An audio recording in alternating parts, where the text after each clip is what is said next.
इतिहास महान योद्धाओं को याद रखता है, शक्तिशाली सम्राटों को याद रखता है, लेकिन इतिहास उन लोगों को भी याद रखता है जो शांति चुनते हैं।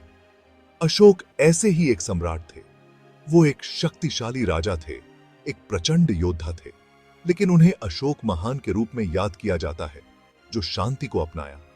ये उनकी कहानी है। अशोक का जीवन एक अविश्वसनीय यात्रा है। यह परिवर्तन की कहानी है।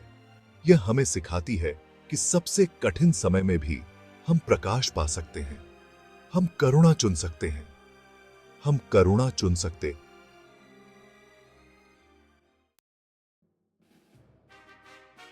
अशोक का जन्म एक शाही परिवार में हुआ था।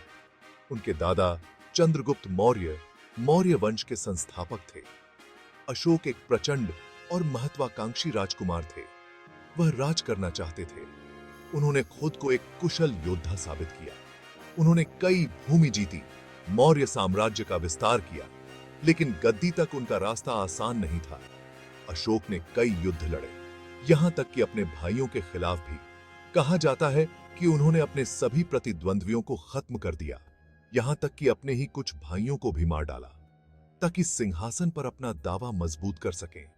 यह उस युवा राजकुमार की क्रूर महत्वाकांक्षा को दर्शाता है जो एक दिन शांति का प्रचार करेगा। अशोक का जीवन कलिंग युद्ध के साथ हमेशा के लिए बदल गया। कलिंग, एक समृद्ध राज्य, ने मौर्य शासन का विरोध किया। अशोक ने पूरी ताकत से हमला किया। कलिंग युद्ध इतिहास के सबसे खूनी युद्धों में से एक था।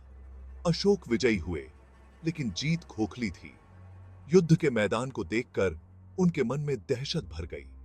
जमीन हजारों सैनिकों के शवों से पटी पड़ी थी। मौत की दुर्गंध हवा में फैली हुई थी। घायलों की चीखें रात में गूंज रही थीं। यह अकल्पनीय नरसंहार का दृश्य था।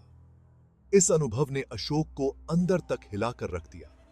वह पछतावे और दुख से भर गया। उसे जीत की असली कीमत का एहसास हुआ।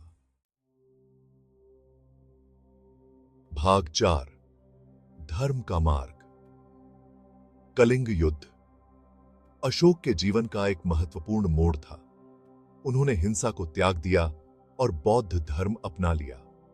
अशोक ने अपना जीवन शांति और दया फैलाने के लिए समर्पित करने का फैसला किया। उन्होंने युद्ध के स्थान पर धम्म विजय को अपनाया, धार्मिकता से विजय। उन्होंने अपने अभिलेखों के साथ स्तंभ और चट्टानें बनवाईं। इन शिलालेखों ने अहिंसा, सहिष्णुता और सभी जीवित प्राणियों के प्रति सम्मान का प्रचार किया।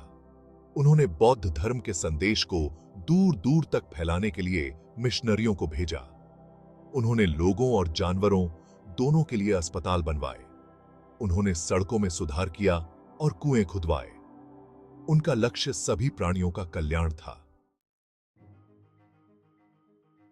भाग 5, अशोक की स्थायी विरासत।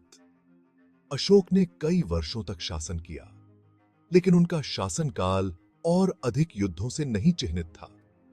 इसके बजाय उनका शासनकाल शांति, समृद्धि और बौद्ध शिक्षाओं के प्रसार से चिह्नित था। उन्हें उन भूमि के लिए नहीं, बल्कि उन दिलों के लिए याद किया जाता है जिन्हें उन्होंने जीता था। अशोक की कहानी एक अनुस्मारक है कि हर किसी में बदलाव की क्षमता होती है। वह हमें सिखाते हैं कि शांति संघर्ष का अभाव नहीं है, बल्कि न्याय, करुणा और समझ की उपस्थिति है। अशोक की विरासत उनके शिलालेखों में, बौद्ध धर्म के सिद्धांतों में और शांति के लिए प्रयास करने वालों के दिलों में जीवित है। उन्होंने दुनिया को दिखाया कि एक शक्तिशाली सम्राट एक दयालु इंसान भी हो सकता है, और यह एक याद रखने लायक कहानी है।